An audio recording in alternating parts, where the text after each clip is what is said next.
Welcome to part 3 for the Empire Starkiller GUI. So if you haven't watched my last video, part 1 and part 2, please go ahead and watch those videos and then you can understand the part 3. So what we can also try here is we can use the use module, and if you go inside the PowerShell, and that will be PowerShell exploit eternal blue. Let's find that eternal blue because this is our go-to, right? So PowerShell underscore exploitation and underscore exploit and eternal blue. So you can use the Jenkins as well. If you have it, you can use the eternal blue as well. So whatever you prefer, you can use that. So if you see right here, it will get you the target and max attempt, initial grooms, and shell code. So we'll set the value for this one. Okay, so let's go ahead and do options info. Okay, so info is not there as well. So what we can do, set target, and once we set the target, what we can try is 192.168.35.104, and that should be it. Okay, there we go. And we can set the max attempt, and max attempt will how many times you want it. So let's say for example 10. Okay, so that is also set, and set the cell code and hit enter. And what will now you can do, so let's do the cell code is PS PowerShell, so set PS and hit enter. So because we need to make sure that that is something with a PowerShell. Okay, and also what we can do is execute here. So we set the target, and we set the max attempt, and we set the cell code, PowerShell, and execute. So those are the things we needed. Okay, so now let's go ahead and hit enter, and let's wait for invoke. You can do a lot of things here, you don't have to necessarily do it. Okay, so let's see what is there here. So let's try to do this other thing. Let's try to use the use model, and what else, ch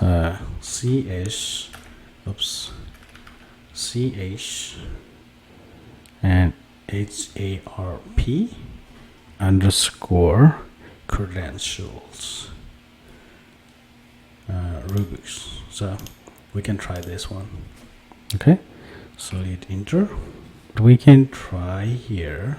So now we set the command, right? So let's go ahead and run the rubrics. Okay, so to run that, what you have to do here, you can execute that.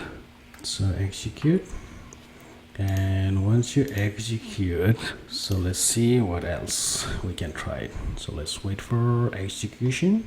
Okay, so 13 has been started. So let's see what we can try it. So now you will see all those details here.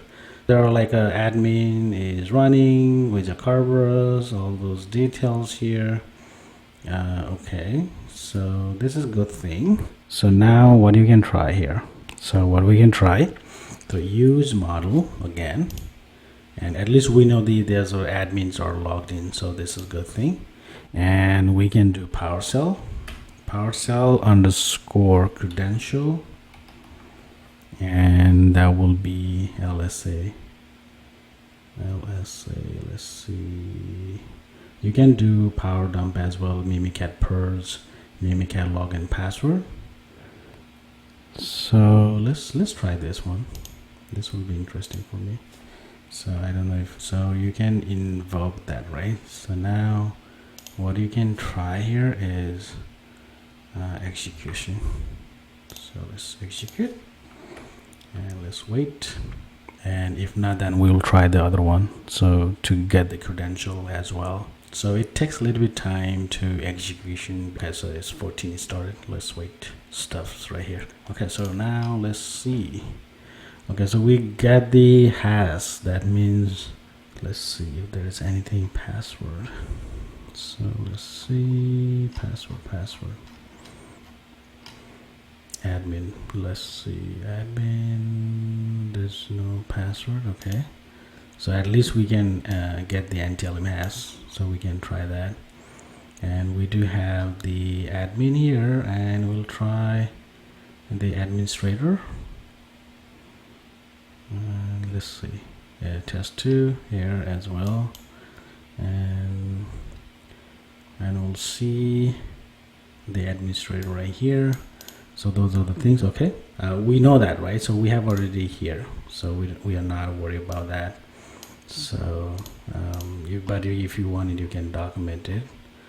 And the other thing I want to show you, so the next thing what you have to do here is, let's go ahead and try one thing here.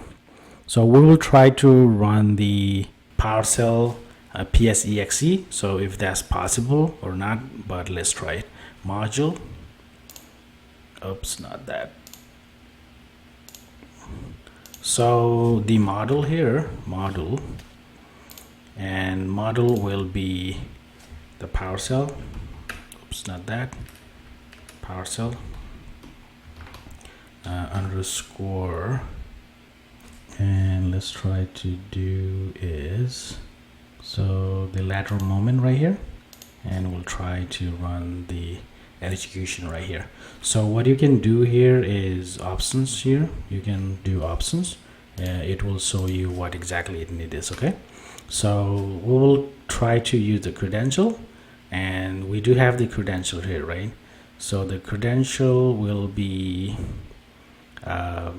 you can come back here and you can find that credential, or you can just grab from the that we run there earlier. Okay, so now what I can try here is I do have the NTLMS, right? So let's copy this, and we can try to set credential computer name. So let's try to do computer name first, PC3, and hit enter. And once you do that, let's do the set domain, and domain will be lab.local. And the what else we needed, so user agent, we don't need that right now. So the has, set has, the has will be, we do have, paste, and hit enter. And the listener, so set listener, and listener will be our agent, right? So the HTTP, and hit enter. And what else? Computer name, credential, username. So set user name, and the username will be administrator. And let's do show options here now. So we set the computer name, we set the username, domain, and hash we have. Listener is our HTTP, which is here, and then the rest will be fine. So run or execute. So hit enter, and let's wait for that. Okay. So the command has been services is executed. So cool. And let's wait for a result. All right, I will see you in my next part.